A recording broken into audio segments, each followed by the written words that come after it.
I've got my phone on a stand on a portable, like, TV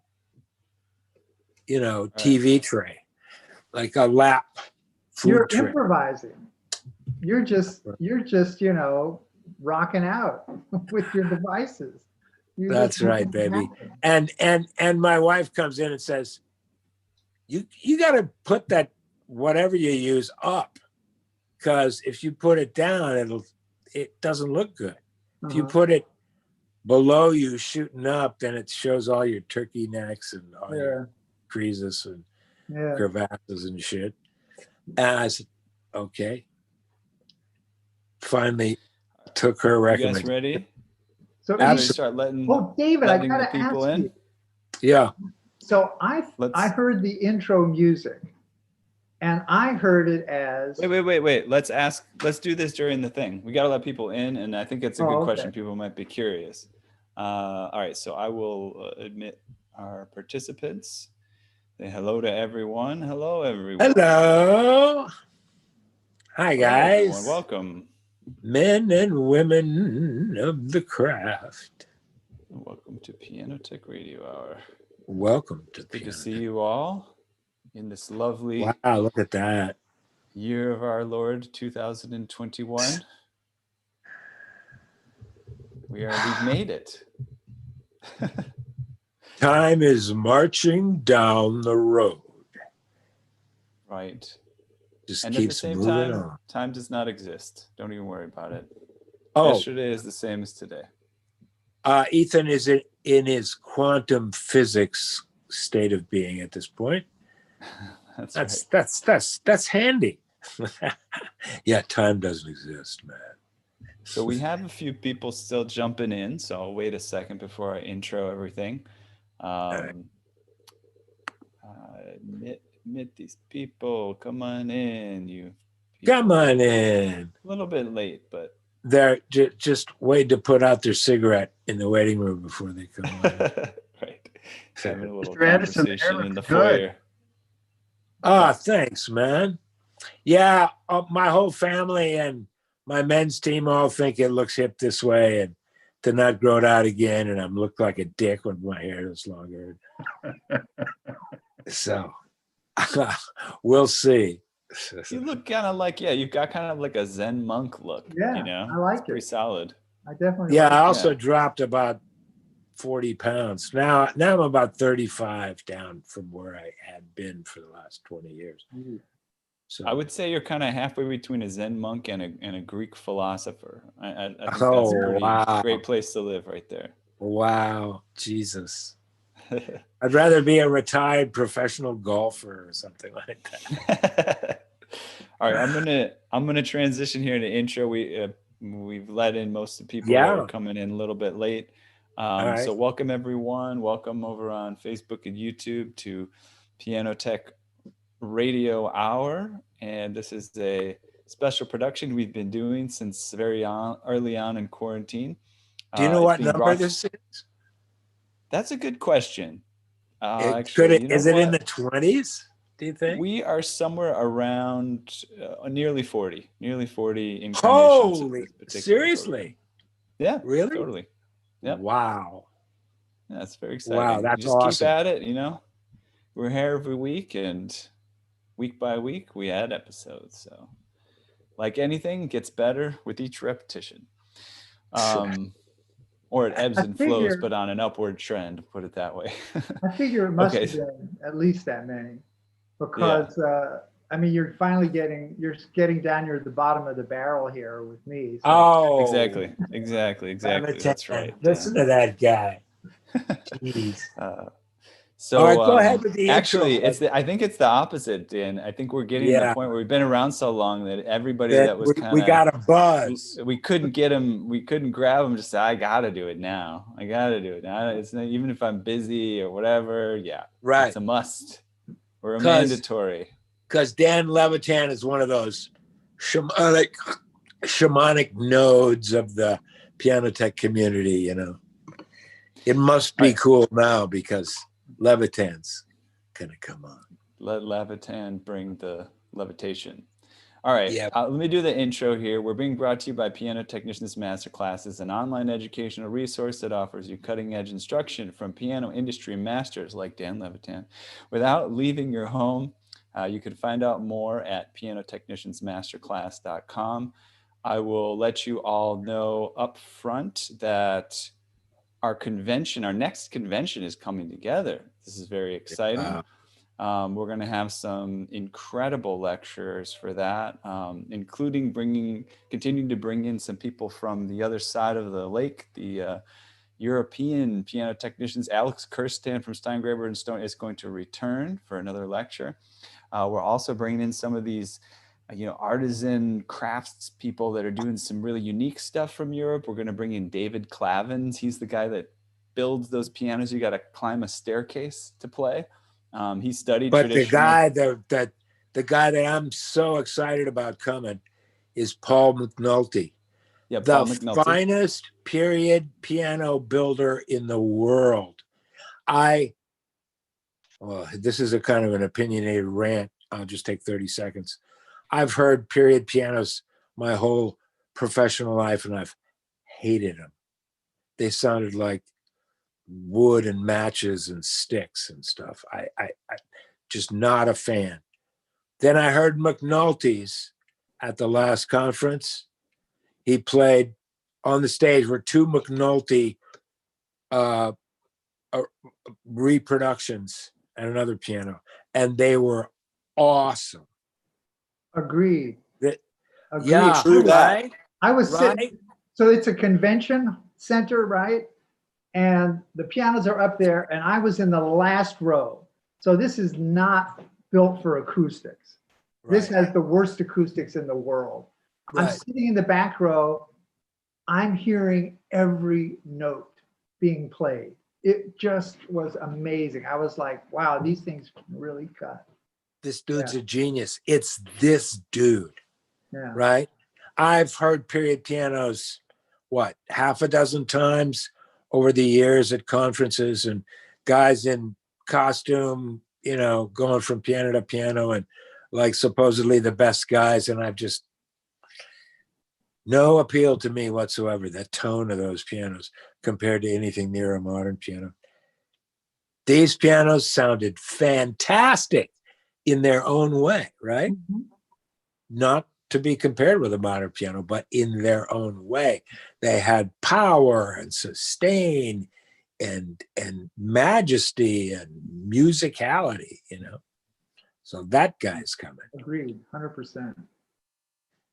And subtlety and nuance. Huh? And subtlety and nuance, in addition to everything that you said. Absolutely. Keep going. Absolutely. You just keep going. Yeah, that's better. That's right. How you doing, Dan? Good, good. You? Okay, good to see you. What's your backdrop there? It's Piru Creek feeding into Pyramid Lake, where I will be tomorrow morning at this time. Okay. Yeah. Very nice. So very exciting stuff. And there's going to be other lectures there, which I'll just save for mentioning another day. But all excellent folks are going to be joining us. But we have here today Dan Levitan. As David Boyce said in the chat, I never met a shamanic node before. Apparently I have met a shamanic node before. I've met Dan before. And he's over there in Brooklyn, New York, right where I used to reside. Now I'm in Chicago. He can bring us all kinds of things today. We have some illustrations if we want to go there. He can talk about his tuning lever. He can talk about tuning theory. We can just shoot the breeze. We can take questions and answers. We're just going to play it by ear, whatever you all want from Dan. Dan, did you want to say anything up front to kind of set the tone or introduce yourself, or do you want us to? Not particularly. I did have a question for David, which is go for it. The intro music to what I think of as the podcast, this radio hour. I was hearing it as there'll be some changes made. There'll be some changes made. And I'm like, well, that's an appropriate intro for a a podcast that says it's about the future of the piano. Yeah. But is that what it is? Is that what that's all about? Mr. Janney. I know you're gonna hit it back to me. So actually, we're gonna have to research what the actual piece is. So, but we have some information, and we'll come back with it, Wes, because I thought maybe you would know what we use for the intro to the podcast, which we will be adding more episodes soon. We kind of fell off on publishing those because we had a lot of other things on our plate, but it is one of the recordings from David's recordings page on his website. And from an incredible jazz pianist. And it's just the intro. So I don't think that is the cut. Like, I don't think that it's is the not name the of the cut. track. Uh-huh. Look on the website. Yeah, we'll look on the website. And we'll get back to everyone. It's a standard tune, though. Yes. Yeah. I don't think either of us knows off of hand what it is, because it is just the intro. Right. And then the outro, you were asking about that, and I think it's Jelly Roll Morton, kind of a royalty-free track that's available. Yeah, but you said you thought maybe track. Yeah, exactly. Beautiful. But you said you thought it might be who did you say? I heard maybe Art Tatum, but Art it's Tatum. like Mark Twain. You hear any great quote, and if people say, "Oh, Mark Twain said that," turns out he didn't say half the stuff, but he was so great with that. Everyone says, "Oh, it's got to be him." So it was Mark Twain said it. It was more country ass than Art Tatum. Uh-huh. That's why it was Jelly Roll Morton, because it was more in the blues than in the jazz. Got you know what I mean? Yeah. But Fleet Fingers. Oh. So Dan, I'll start off with a question to dive into talking to you.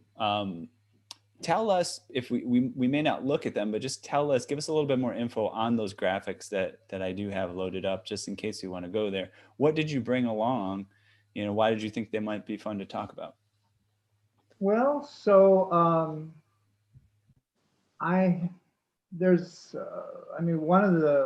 of my contributions to the field, I think, is a book I wrote about piano tuning and about the piano tuner's ear and the piano tuner's hand. And the section in the ear that I was particularly proud of was the kind of laying out of this concept of interval inharmonicity, which is something that I cooked up myself. And I think it explains a lot about what we do as piano tuners. And the other was a kind of way of looking at the physics of what happens when we turn tuning pins with a tool, with a tuning hammer. And I thought that was kind of a contribution to the field. So I thought if anyone was going to ask me about that, it'd be nice to have some illustrations on hand. But we certainly don't need to go that route. But that's why I sent them to you, because I was trying to think, okay, well, what are these guys going to ask me? What is David going to want to talk about? Is he just going to want to know what my daily life is like in Brooklyn as I run around tuning pianos? No. I want to introduce you and then have you talk just in a laser fashion about your life, how you grew up, how you got into piano technology, and what it looks like now, today, just laser, Okay. But first I want to say that I first started having a relationship with you, 15 years ago or 20 years ago, something like that? Something like that. At conventions, that's where it all happens. At conventions, big fan of your book. Thought your invention was weird. I tried it a couple times and it's like, but people that I love and I love their tuning and I love them, love it. So, hey, for them, it's fabulous, It's the transitive property of love. Clearly. It's the transitive property of love, exactly. So I have felt your energy in our community for all that time, as I never called it a shamanic node, but there's something that's very powerful about the way your way of being in this craft and in this community. And I wanted to acknowledge that and sing your praises for that, because I think it's really important. I think holding a level of excellence in being a human being as well as being a piano technician is what I care about. And that's the heart of excellence also, is love,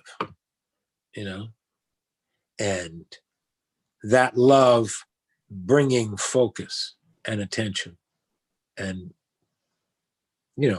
clarity and wisdom and all the beautiful things that are here rather than here, and I've admired you about that for a long time. So, ladies and gentlemen, also a fabulous piano tuner.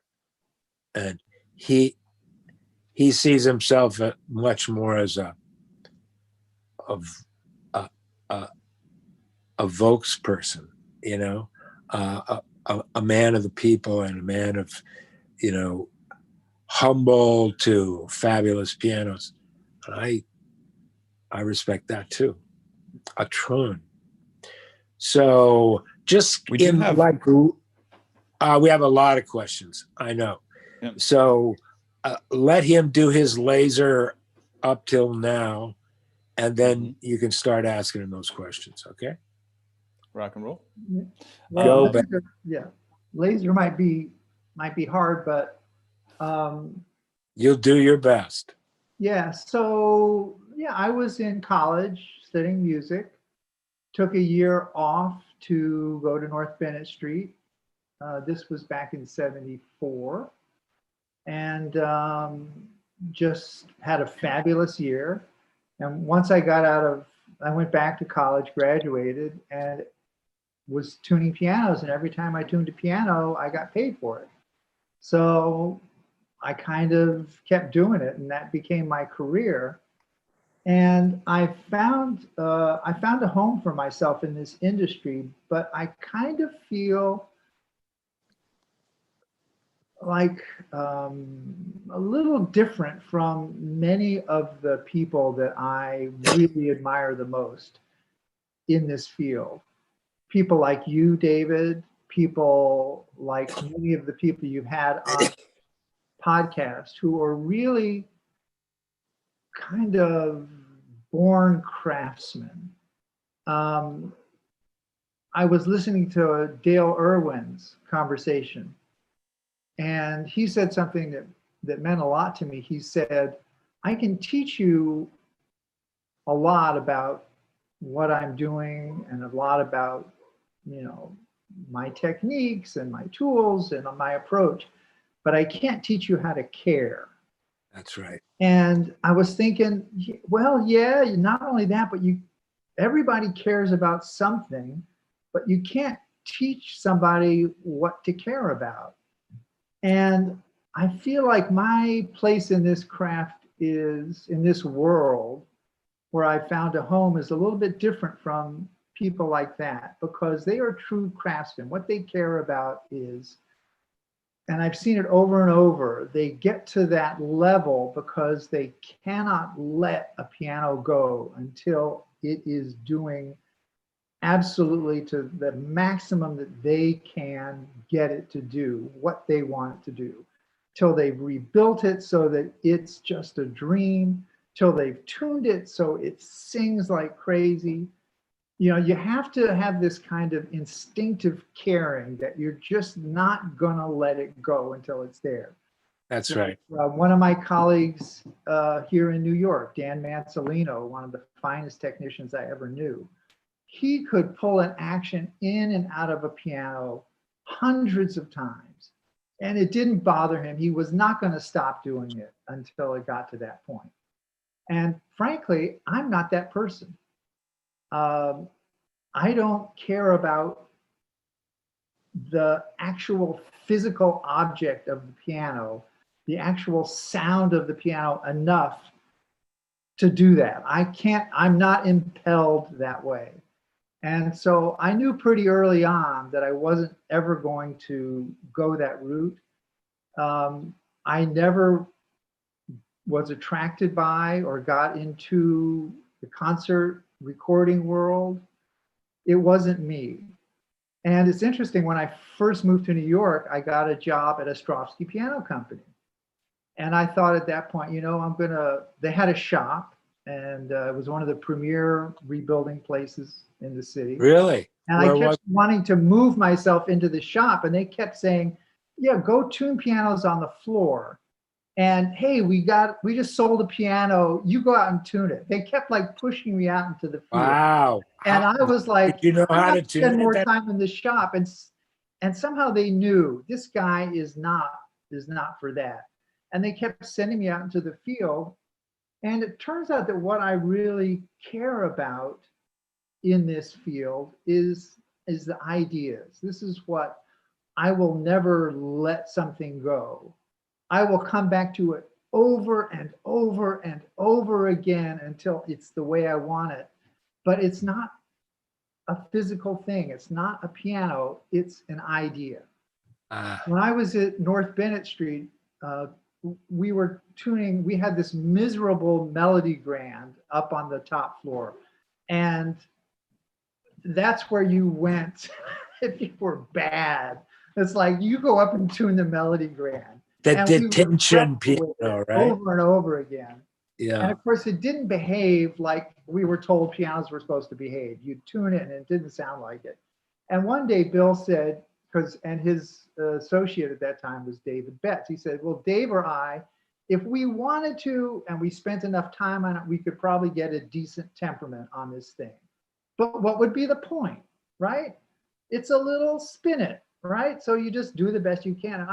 And that just bugged me. It's like, there should be a way to understand what's going on in there and master it so you could actually tune a decent temperament on there, or at least know what you were going to get.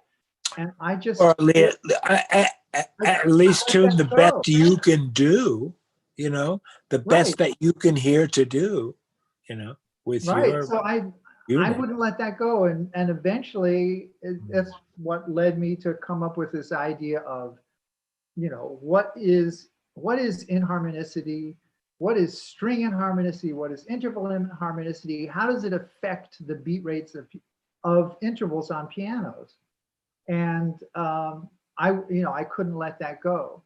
The same thing with the physics of tuning hammers. I'd hear all kinds of stuff about, the head's got to be short, it's got to be close to the plate, or it's got to be a nice flat angle or a steep angle. It's like, what is this all about? And it's another thing that I just couldn't let go until I had something that I was happy with. So I feel like I care a lot about aspects of this craft, but they tend to be more sort of the ideas and concepts than the physical. I understand, but those are that I tune a lot for, high level players. I've done my share of recording work, concert work, but it's not something that I'm drawn to and that I get a huge amount of satisfaction from. What I get satisfaction from is being sort of the country doctor, the guy that will go into any situation. If there's a 5-year-old kid who's going to be taking lessons on this Jansen console, what can I do that's going to make this piano be the best it can be? And I love that kind of challenge. I will go into that. I care about that, and I'll go back to that over and over. So, again. And you can take the high-end pianos. Yeah. David, you can tune them. Dale, you can rebuild them. God bless you. I'm glad you're there. You're the ones that are defining really what is the level of our craft. But I feel like there's a place in this world for people like me too. And I feel like I found that place in the world. To an insanely profound degree, number one.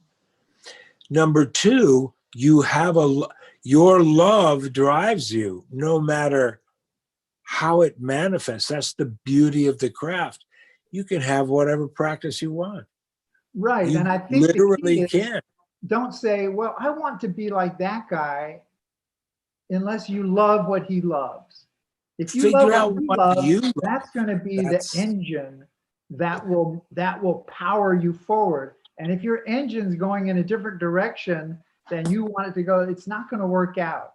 Find out Says where every your engine is going. says every successful person who's ever been successful at anything. They're saying exactly what we're saying right now. That's why love is the answer to excellence. It really is. Yeah. If you don't love it, then you're not going to pay attention to it. If you're not going to pay attention to it, nothing is going to happen. Right. On the other So, hand, you can't make yourself love it, and you can't make yourself pay attention. It's like, what am I loving? What am I paying attention to? And bingo. And there's going to be a route for you. There's going to be a place. That's right. So, Ethan, we got a ton. Yeah, I've seen a ton of questions come in. Yeah, let's do it. Yeah. I'm not looking at the chat at all, so Don't have to. Don't worry about no it. problem. You don't have to. Ethan's going to look at it for you and read the questions, and all you got to do is move your lips, baby. Okay. And expel air through your vocals. Yeah. You got to breathe. David, let's see. No, Carl Lieberman said, Dan, talk about your concept of the wisdom of the hand. Yeah. wow. I didn't know I had that concept. Carl, tell me what my concept is. Come on. Hey, Carl. Dude. Carl, do you got any feedback here? Why don't you tell Dan about his concept of the wisdom of the hand, the shamanic node that he is. Shamanic You knows unmuted for 1 second, Carl, and then you remuted. Only my go. 1 You're second good. of fame. Oh, there it is. There you go. Jesus. Okay. Let's Carl. discuss So Dan, the. this is from your book, and it's something that really moves me. I mean, you have, you're Mr. Theory. You've really analyzed things, all of the inharmonicity, the physics of the tuning hammer. But a lot of what we do is it's not cerebral. It's not left brain. It's right brain. It's a feeling. It's a and so you make a sense that you learn to tune in. I got to you. the feeling. Yeah. That's right. Okay. So yeah, I now I understand what your question is. So yes, and this is something that fascinates me, and it's actually something that I'm thinking a lot about these days. And it has to do a little bit with what we were talking about. When you first learn to tune a piano, you have this idea, okay, here's a string. If the tuning pin goes counterclockwise, it goes flat. If the tuning pin goes clockwise, it goes sharp, right? So I'm supposed to tune it. So I'm going flat and sharp and flat and sharp. And that's kind of, for a lot of people, as far as you ever go with theory. Go that way, it's flat. Go this way, it's sharp. Well, you're just trying to get the thing to sound the way you want it to sound and to be stable. And you just do it over and over again, and it's just pure desire. You don't really know what your hand is doing. You don't really know, but all you know is what you're looking at is this sound that's got to be there. And you just do it over and over again. And eventually that desire translates into solid state, like accuracy and stability, which is what piano tuning is all about. Now, can you analyze what's going on in there in terms of the physics of the hammer and string? Yeah. Can you analyze what's going on there in terms of what you're hearing? Yeah. Can you analyze what's going on in terms of what happens when the sound comes in your ear and the feeling comes into your hand, and they go into your central nervous system, and then something comes out at the other end? Yeah. You don't have to know what that is to make that connection. And I think that's what you're talking about. It's what Carl's talking about. The wisdom of the hand. It's kind of this loop. this restructuring that goes on in here so that the hand feels, the ear hears, and the hand does, right? Yep. And that can happen when all you're thinking about is the product. Okay, you don't need to know what's going on, but I think it's kind of fascinating what goes on in there. If you're interested in it. That's kind of where my interests lie these days, is that inner part of the loop.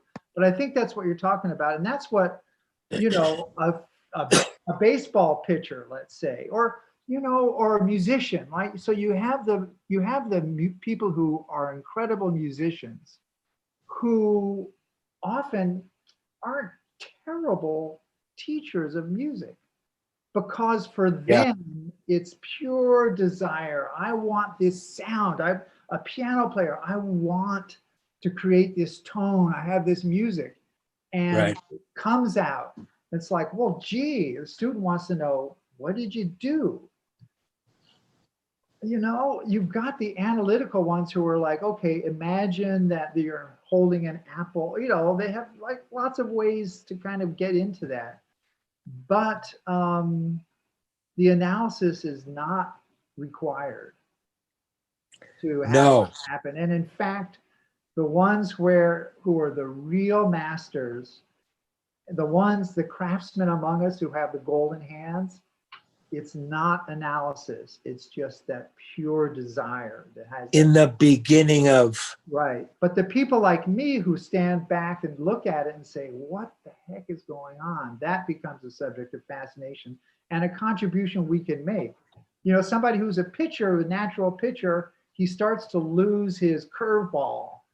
And some coach is going to say, oh, your foot is going back too far. Okay, so that's a help. But that's not what's going on in the pitcher's mind while he's thinking about that ball. All he's thinking about is, see that spot? That's where this ball is going. Boom, that's right. there it goes. Awesome. Ethan, next question. Okay. Sure.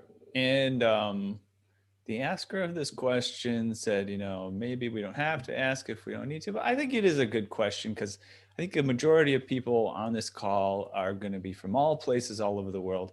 I kind of know what it is like to be a piano tuner in Brooklyn, but a lot of people don't know.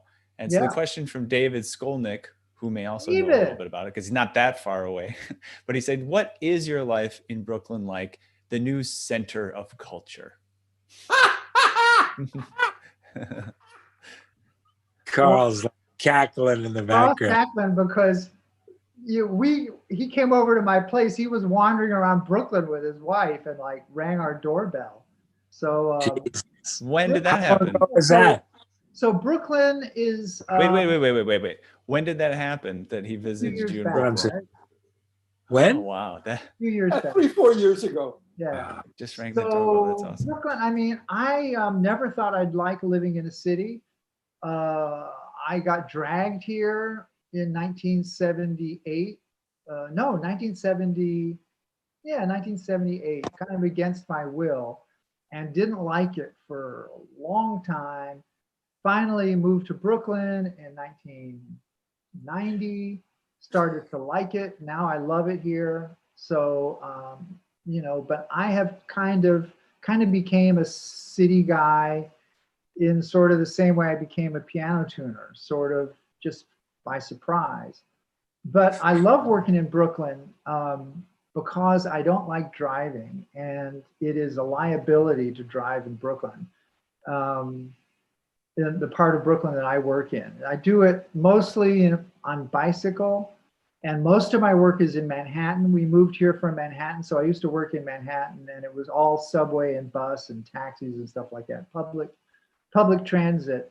So I kind of sculpted my whole way of working and my toolkit to be fairly light. I have stuff in a backpack. It weighs 20, 25 pounds.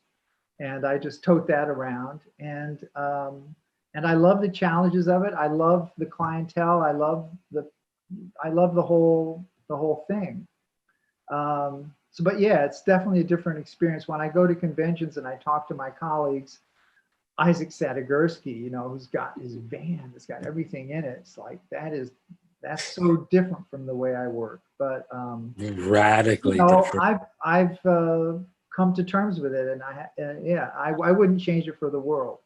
I mean, There if you you told me go. I was going to have to relocate to some other place where I'd have to drive, I'd say, well, I'll do something else, you know, because if I can't, Thank you, brother. yeah, if I can't Thank work you. this way, I really don't want to work. Thanks. That's a fascinating insight into you. Thank you. Next question, Mr. Janney. All right, let's see here. Joshua Martell asks, how is tuning evolving? What new directions are you excited about? Interesting.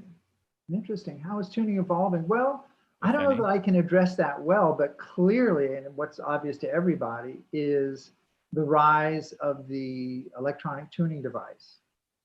And I have to say that I am a big fan of the ETD. It's a huge part of my daily practice. I don't think I would be